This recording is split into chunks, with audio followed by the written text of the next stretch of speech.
tema tokia, kai, reiškia, tavo mama, jeigu tu vyras esi ir tavo mama dūchino tėvą, matai, kad su tėvu elgėsi nepagarbiai, pastoviai pakeltas balsas ir, tiesiog tai yra nepagarba ir pastovus dresiravimas. Paklausyk, jeigu tu esi tokios šeimos sūnus vaikas. Galbūt tau atpažinsi save, tau bus įdomu. Kadangi čia išėjo tokia diskusija šitą temą, aš įrašysiu tą video. Kai toksai vyras užauga šitokio šeimoje, ypatingai jeigu jis nebuvo labai nesijauti mylimas, tokios mamos, kuri dresiravo savo tėvą, tai yra savo vyrą. Tai kai tu užaugsi, tu susirasi moterį, greičiausiai jau tie, kurie klauso užaugę esat, susirasite moterį, kurie elgsis lygiai taip pat kaip jūsų motina su tėvu. Ir jums uždarys jūsų tą visą gyvybinę energiją vyrišką, nes jūs priklausysit nuo moters. Nes vaiko pasąmonė jinai mokosi iš tos aplinkos, kokioje gyvena. Pradžioje, kol susipažinsit, bus faina, jinai užsidės tą kaukę tokią, kol tave suvynios.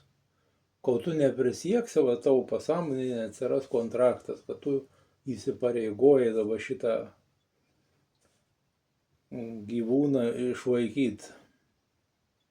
Aš nevyniosiu į vatą, tai nėra faina, nes sistema ruošia tokius žmonės, moteris, kurios destruktyviai naikina vyrus. O tas pakeltas balsas, labai dažnai prekybos centre matau jauna pora, o mergina jau iš karto pakeltas balsas. Jeigu šitokį ant tavęs yra, bėgtų nuo tos mergos kuo toliau, nesvarbu, kokia ta skylė smagi būtų. Jinai tave sunaikins. Tai neišeis taip, kad ten per 5 metus į kapus. Ne, tu visą gyvenimą savo galvą krušė, tiksliau tau kruš galvą ir tu būsi varomas į kapus. Tai bus negatyvas, nervai. O kada tai prasidės? Kai jūs susituoksit, tai greičiausiai, kai vaikų susilauks. Nes pas ją atsiras gyvenimo tikslas vaiko auginimas, o tu eisi, pendelis tau iš šikną, eisi tik tai dirbti, kad mokėtų mokesčius, viskuo būtų aprūpintum tą savo šeimelę. Ir tu būsi nereikalingas. Ir kol tu savo galvos nepersiprogramuosi, tu taip gyvensi 100%.